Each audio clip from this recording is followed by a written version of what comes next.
Hey, this is Matt McCoy from loopcommunity.com.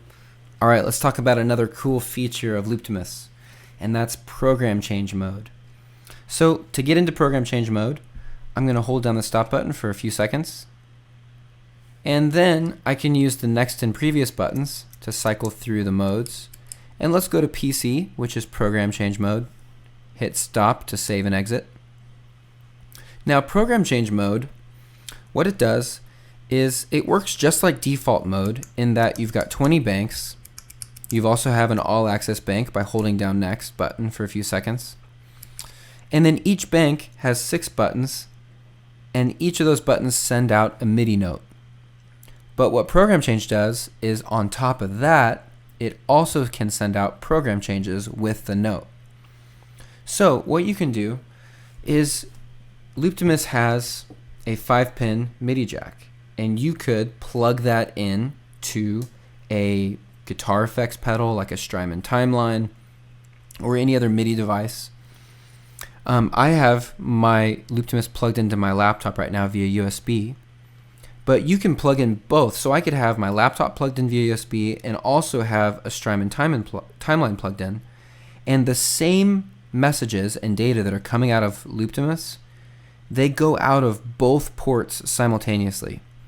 So what that means is I could have Looptimus controlling my laptop via USB, but also controlling a guitar effects pedal via 5-pin MIDI. Now in this case, I'm just using the USB because I'm going to control guitar rig on my laptop. So here's guitar rig. I've got it open, and I've got all my presets or my programs right here. There's about 37 of them. So in program change mode, you can assign these buttons to launch whatever program change you want. And you do that by holding down the button for a few seconds. And now I can cycle through and choose which program change I want that button to be. So I want my first song to be program change 7. So let's go to 7 and release, and it'll save. And our second song, I'm going to hold this down, and I want it to be program change 10. And then our third song, I'm going to hold this down, and it's going to be program change 3. Cool. So now when I hit button 1, you're going to see the program changes over here change. So there's program change, there's a program change, and there's a program change. And you might be thinking, well, it's one number off.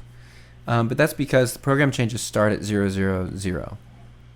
So you'd have to figure out in your device, every device is different. You'd have to figure out what number will match up to the program change. So that's how you assign your program changes. But here's what's cool is I can also have it. I want this button to also trigger my first loop using Ableton Live. So let's go to Live, and I'm going to go to MIDI, and let's assign our first song to button 1, and our second song button 2, third song button 3, and let's make the global stop button the stop button on Looptimus. Cool. Let's go ahead and close out MIDI mode and watch what happens. So when I start song 1, it's going to play song 1, but it's also going to change my program change. Intro 2, 3, 4. Let's go to the next song. Intro 2, 3, 4. And the next song. Intro 2, 3, 4. So what's awesome about this is the way I'm doing this is I'm just using software on my computer, but you could use this with a guitar effects pedal, so you could use Looptimus to control your tracks on your laptop, but it's also changing the presets on an external device like a guitar effect or another piece of software. So that's program change mode. Hope you enjoy that. It's a lot of fun. Thanks for watching.